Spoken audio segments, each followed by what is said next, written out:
L'air arctique va continuer de faire des siennes, hein, encore avec une descente d'air très très froid jusque dans le sud-est des États-Unis. Cette fois-ci, le courant jet va se courber jusqu'à la hauteur de la Floride et du golfe du Mexique, là, vraiment très très loin au sud. Et ça va créer un contraste quand même vraiment fort entre l'air très froid, de -5 à -10 là, dans les basses altitudes, et les températures des eaux à ce temps-ci de l'année entre 13 et 18 degrés de ce côté-là.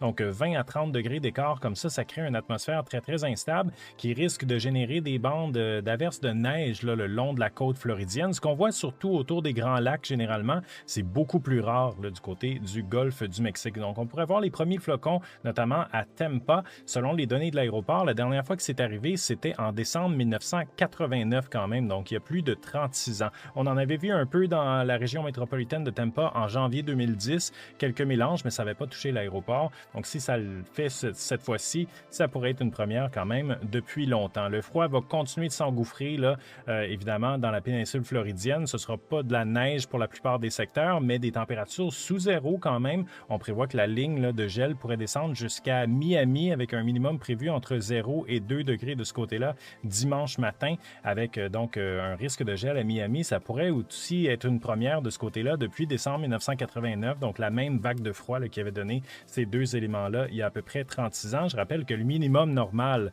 pour Miami est quand même de 16 degrés à ce temps-ci de l'année, donc c'est vraiment, sans surprise, très hors norme de ce côté-là. Dans les nuits suivantes, le froid va se maintenir encore une fois dans la nuit de dimanche à lundi et de lundi à mardi. On risque d'avoir encore des épisodes de gel en Floride, peut-être un peu moins répandus jusque dans le sud, mais là, le front froid va descendre jusqu'à la hauteur de Cuba quand même et de la péninsule du Yucatan. Donc là aussi, pas de gel prévu pour ce qui est de Cuba et du Mexique. Par contre, les températures pourraient être pas mal sous la normale quand même.